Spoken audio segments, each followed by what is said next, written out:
So when you're in the research business, a high percentage of your projects are going to fail. We are not interested in killing our researchers. We love our researchers. But we are interested in killing projects that we know will not succeed. So we're trying to put in place a system where the researchers can fluidly move to new projects when it's clear that the one they're working on is not going to take off. There's a really, really rich set of research, very hard problems in that space. And if we can target that research, we can not only have a lot of fun and do world-class research, we can help the company. Prith is very closely in touch with Rick up at Microsoft, and there are different philosophies, and we get together and talk about it and debate it. Different things for different companies. For us, we know where we're going, and we want to make sure we choose the right path to get. We know where we're going.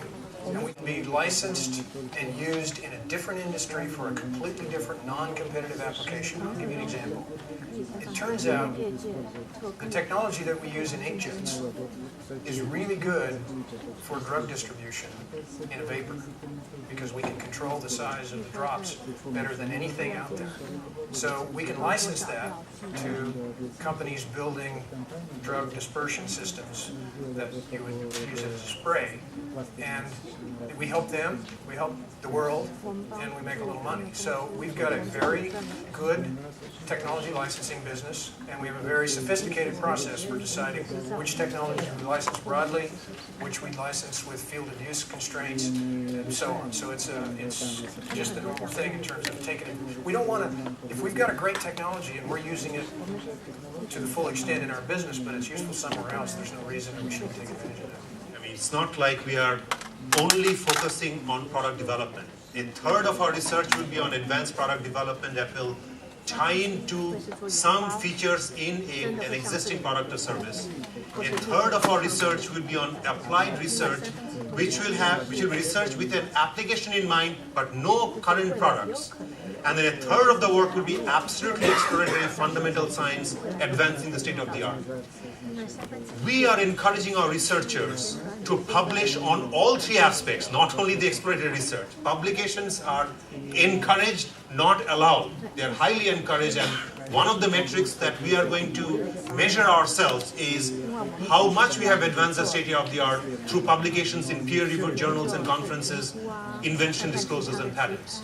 So it is just that the problems that we are picking, the big bets, will have a portfolio approach, some long-term exploratory without applications in mind, some with an application in mind, and some with a product focus.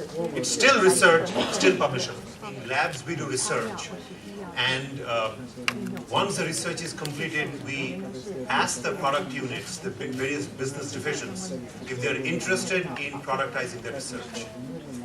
After a short time, after we find if there is no business interest to productize the research, then instead of holding on to it into a black hole, we would like to open up the work to the community, to society, so that some company out there, large or small, can use that technology and productize it and bring it to some customers.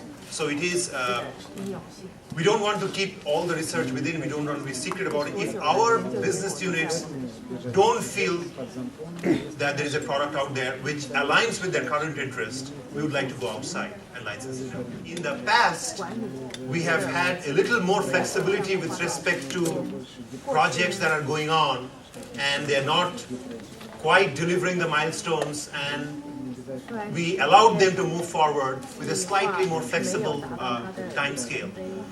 The internal review boards that we are now establishing, which will have business executives and technologists on the board, will not only approve the initiation of these new big bets, but also continued funding of current projects. We may start a new bet based on certain milestones and so on, and if we do not make significant progress on those research areas, we will make adjustments, and therefore we'll have lot better project life cycles management in the future. Less than 10% on exploratory research, and more than 40% in both of the other areas, sometimes more than 50%.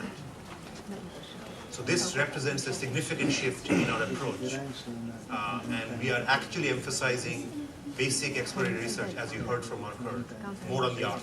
So we are being very clear as we engage with universities that we are not going to put any constraints on academic freedom. We want our academic colleagues to publish their work and so on. And the research that they do as part of these joint projects, these are standard university agreements with the intellectual property is owned by the universities, but we reserve the right to license the technologies if and when they occur.